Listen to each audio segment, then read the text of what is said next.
Hello and welcome. My name is Emilia Barbiero. I'm an assistant professor of classics at the classics department here at New York University. And it's my pleasure to introduce the next speaker in our Emerging Scholars presentation series. Here with us today is Cassandra Tran, a PhD student at McMaster University in Hamilton, Ontario, and currently the Craik Classics Fellow at Mount Allison University in Sackville, New Brunswick.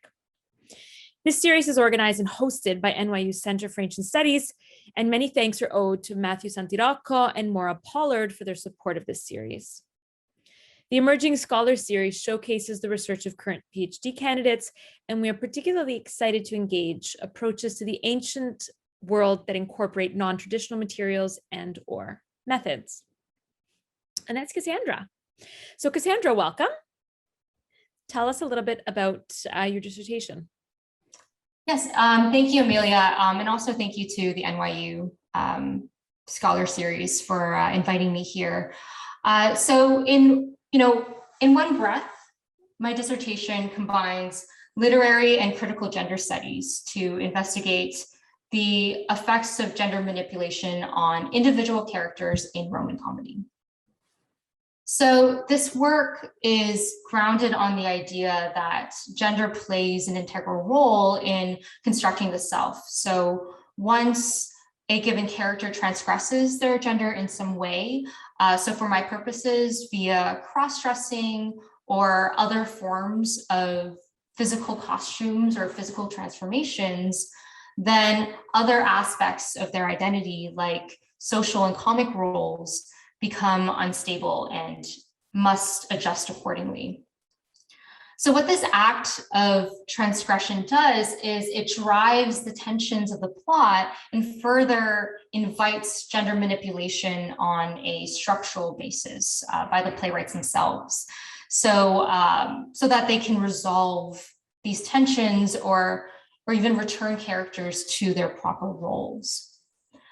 The main argument of my dissertation is that Plautus and Terence use gender manipulation as a means of addressing societal concerns pertaining to identity. So such as culture, citizenship, age, and the negotiation of masculinity.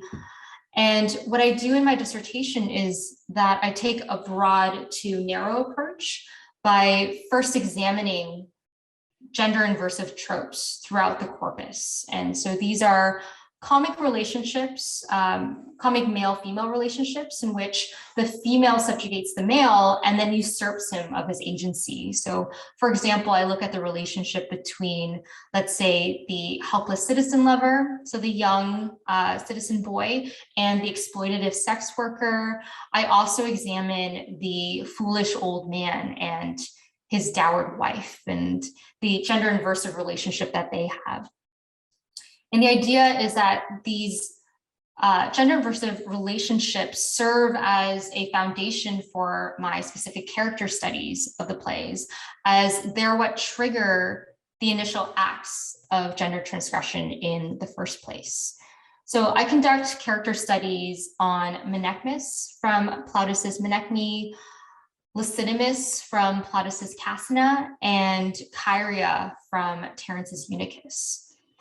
And what I argue is that in each play, we see a pattern of the gender inversive relationship. So the protagonists in Casina and Menechmi are reacting against their oppressive wives. So they take on the role of the foolish old man in Roman comedy, whereas the main character in Eunuchus, he justifies his actions by pledging to punish sex workers everywhere, and thereby he's taking on the role of the young citizen man and the young citizen lover.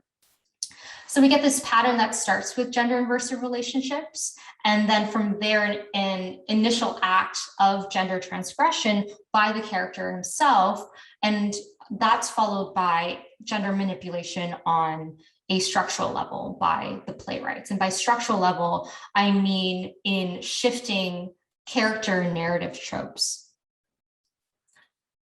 So in terms of those specific plays, in Menechmi, I identify the initial act of gender transgression as Menaechmus's performance in his wife's garment, which he steals by wearing it underneath his cloak. And I argue that his performance reveals his outsider status as a Syracusan citizen who must live among Epidamnians in Epidamnus. And these Epidamnians don't accept him as one of their own.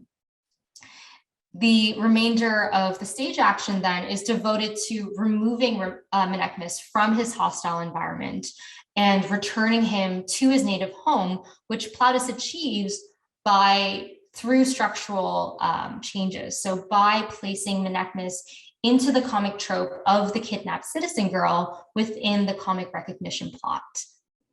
So what's going on here in this play is that gender manipulation occurs both on the individual and the structural level. So individual by means of Menaechmus's cross-dressing, and then structural in terms of how Plautus shifts the comic tropes so that Menaechmus can be restored back. And all of this combines to resolve the ultimate tensions for Menaechmus in his cultural dissonance and his crisis of citizenship.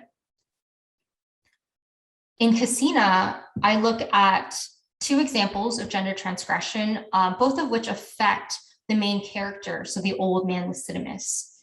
So I first examine his olfactory costume. So by this, I mean the feminine perfumes that he anoints. So by taking on this gendered scent, what Lycidamus is doing is he's kind of taking on a feminine persona through these scents and through these perfumes.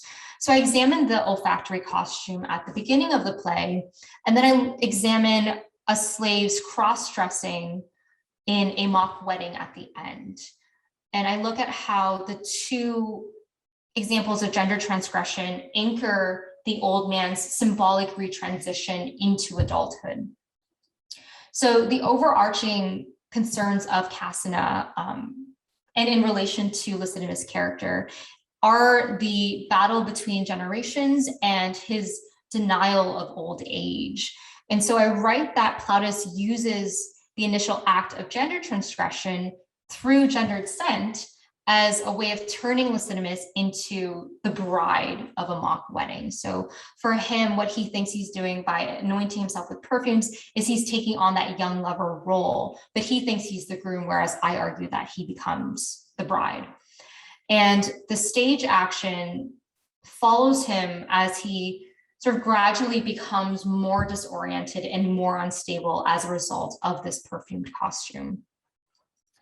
The consummation of the marriage at the end of the play, so with the cross-dressing slave, where the old man is threatened with penetration by the slave, I argue marks the culmination of his disorientation and activates or even reactivates his rebirth to his original identity as a distinguished paterfamilias.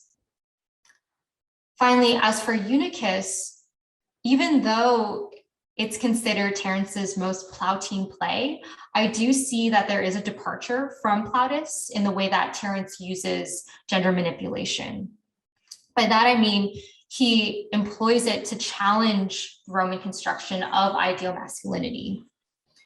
So Chaerea's gender transgression occurs when he disguises himself as a eunuch slave so that he can access a girl in a sex worker's home. And the deception plot itself leads to a shift in identity for Chaerea, where he transitions from the helpless citizen lover to the clever slave stock type. And this provides him with the agency to access the girl. However, when he does access her, Chaerea ends up sexually assaulting the girl, and he triggers through this sexual assault a switch back to the citizen lover trope, but now within a comic rape plot. So one of the stock narratives of Roman comedy. And I argue that Terence modifies the rape plot and in a way that connects it to Chaerea's eunuch costume. So the gender transgression through wearing eunuch clothes combines here with the sexual transgression from the rape plot. And what this does is it allows the sexual assault to be imbued with castrative implications and the possibility of infertility. I think one thing to note with Roman comedy is sexual assault, or just sexual assault in the rape plot, is not usually criminalized because the goal of it is to produce a legitimate child by the end of the play. But in Eunuchus, Terence challenges this convention by placing the rape plot in the middle of the stage action instead of, let's say, 9 months beforehand. And so he's effectively connecting it with eunuchism, with castration, as well as other emasculating elements as a way of interrogating Charia's masculinity.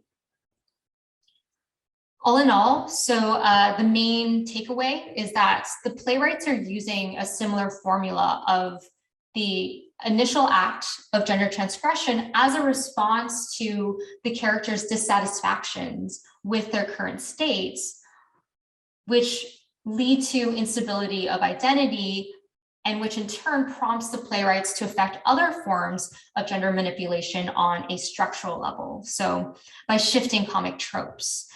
And in doing so, Plautus and Terence are creating vastly complex characters within dynamic storylines, but they're also examining questions of citizenship, of cultural identity, of social expectations associated to age and life cycle, the volatility of masculinity, and ultimately the absolute binarism of gender that's embedded in contemporary Roman society. Thank you so much, Cassandra. I have a couple of questions for you. How do you think your work will add to or enrich the body of existing scholarship on gender in Latin poetry generally, which is quite significant, and the scholarship on Roman comedy specifically?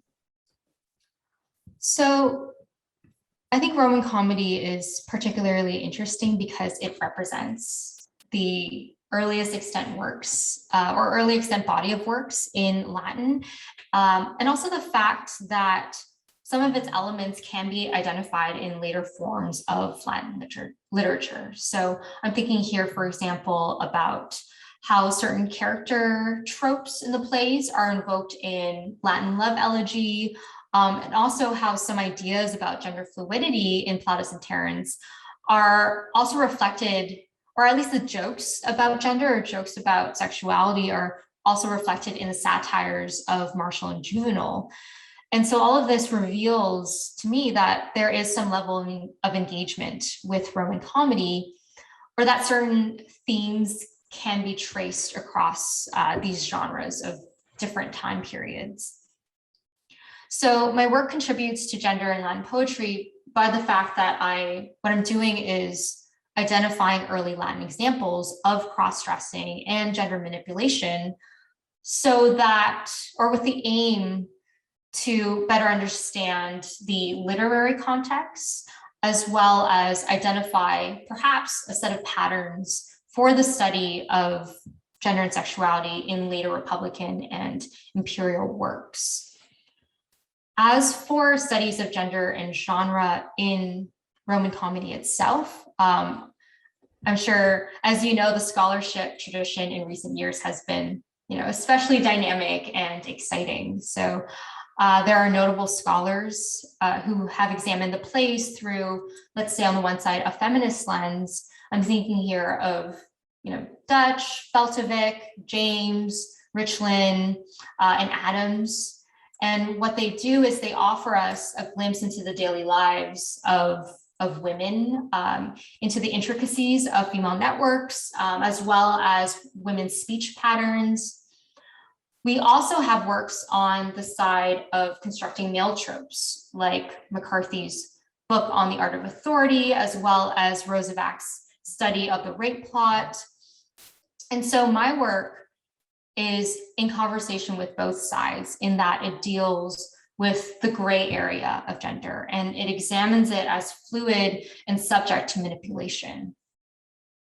By unpacking examples of cross-dressing as not just standalone jokes or just sort of one-offs, but as part of a dialogue on constructing identity, my work enriches existing scholarship by reevaluating this idea of the binary in the Roman world. The critical gendered lens that I'm using ultimately aims to invite readers to shift their perspective of what we can extract from the comic corpus. That is, to identify these seemingly small things or one-off jokes that are happening in the plays, and then to reevaluate them within a larger context of how we understand both comic genre and Roman gender norms. Your work addresses, and I quote here, social instability as a response to gendered change. Can you tell us what that means for Roman comedy as a genre, number one, for Plautus and Terence as playwrights, number two, and for Roman society to court, number three? So this is certainly a big question, and I'll try to be very short about it. And I'll start with Roman society. So this idea of social instability as a response to gender change is based on the way that the Romans just understood gender. So for them, gender was informed by biological sex, and then it was reinforced through constant socialization in essentially every biological milestone of a person's life, from birth to adulthood or birth to death. And that means that gender combines with things like status, ethnicity, sexuality, and age to construct social expectations of how a person should behave. And these expectations or standards are similar, interestingly similar, to the way that we view stock characters in Roman comedy, in that someone's behavior was informed by their status and their gender alongside many other traits. So for example, a typical upper class Roman citizen woman would have been expected to act a certain way that would have been different from, say, a non-citizen woman or an upper class citizen man. Gender then is a component of the self that's deeply connected to other traits. So if one of them, if gender, right, changes in any way, then the entirety of someone's identity then becomes unstable. And this is sort of where I'm going with instability as a response to gender change. As for Roman comedy, the genre is represented mainly by Plautus and Terence, because those are the extant works in full that we have. The genre allows for this social instability to be unpacked on a fictional stage. So on the one hand, Roman comedy is governed by a set of conventions that limit which stock characters can belong in which standard narratives. On the other hand, comedy invites interrogations of these conventions. And these two distinct features of the genre operate in tandem and in tension with one another, so that I believe the playwrights can create complex structures and plays that pose questions on personal and collective identity in Rome. Finally, while it's important to acknowledge that comedy was a form of popular entertainment, I do think that the way that Plautus and Terence deal with character and with narrative shows a level of social engagement or social awareness. So without trying to paint broad strokes, what I've noticed in select plays of Plautus is that he uses social instability as a response to gender change to highlight other issues of identity. So again, with culture, citizenship, the battle of the generations. Whereas for Terence, we only have a few extant plays from him, but the ones that we do have reveal a concern instead on familial relationships. So like the upbringing of sons by fathers, the perception of the stepmother. And then for Eunuchus, the budding relationship between future married couples and how that all sort of corresponds or is a result of sexual assault or of the sexual assault plot. So he's responding to social instability as a response to gender change by challenging these expectations within familial dynamics. Why do you think that Roman comedy lends itself so well to the study of gender and sexuality? I think this is what's so exciting about Roman comedy. While there's a lot of good work that has been done on gender and sexuality in this genre, particularly in recent decades, this study is still relatively new. And for a long time, it's been ignored in lieu of attempts to, say, extract early forms of Latin from the plays or to reconstruct lost Greek originals. I think that Roman comedy lends itself so well to the study of gender and sexuality because of just the amalgamation of all of its elements. Because it was a form of popular entertainment for a public audience that also presented the daily scenarios of private life. The staging of the plays generally consisted of 2 or so neighboring houses, and the characters were the inhabitants and families of those houses, or at least visitors of those houses. So there are different directions from which we can approach the text, and all in ways which insist that we consider gender and sexuality. We can study a wide range of female and male characters of various social statuses, as well as various ages, as well as examine comic stock types and their variants, and how gender and sexuality are components of those types.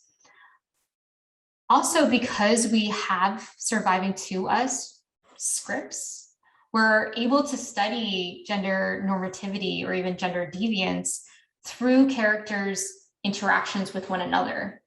So if someone, say, makes a bad sex joke and their companion reacts positively or negatively, depending on who those characters are, what stock type there are, and other aspects of their identity, that exchange can tell us a lot about what is deemed appropriate and what's not. Finally, the plots themselves, I think, because they're fixated on amatory narratives and stories about sexual assault, just naturally compel us to think about gender and sexuality within the corpus. So I guess you believe Cicero when he says that comedy is a speculum vitae. You think that we can say something about Roman society through study of Roman comedy? Yeah, I think so. I think that there is a sense of reflection. The people in the audience are laughing at these jokes for a reason, and it's because there is some form of relation to them. Okay, thank you. To finish off, can you offer us some thoughts on how you think gender studies has changed classics as a discipline? This is a really interesting question, Amelia, and one that I've been thinking about a lot. And I think that we can't really talk about gender studies without first talking about feminist studies. By this, I mean, just the fact that the widespread study of women in antiquity began in the 70s and the 80s as a response to contemporary life. So as a response to the second wave of feminism, and how from there, gender studies developed shortly thereafter in the mid 80s and the 90s. These shifts changed classics on the professional side of the discipline with the introduction of the anonymous peer review process and other methods of inclusion in major conferences and journals. And in terms of the study of classics, feminist and gender studies contributed by bringing the discipline into conversation with other disciplines. They changed the way that we do textual criticism, because we now have a new theoretical framework that classicists in the past didn't have or didn't think to use or weren't interested in using. And these frameworks in turn open the discipline to new insights and new opportunities for other critical studies of the ancient material, which means that we can examine these societies of antiquity as complex and diverse, because we can extend beyond the narrow sphere of the elite citizen male and apply not just a feminist and gender studies view to them or lens to them, but also critical race theory and disability studies and so much more. I think ultimately the ancient texts don't change. They've been the same way more or less for thousands of years. And so the direction that I see or want to see classics going is that while the texts don't evolve, the different ways of looking at them do. And so if there are scholars who keep engaging with the ancient material in innovative ways, then I see that as a good thing and as a way that the discipline has changed, as well as can continue to change. Wonderful. Thank you so much, Cassandra. We all look forward to seeing your work in print and reading all your thoughts about Roman comedy and gender. Thank you, Amelia, and thanks for having this conversation with me.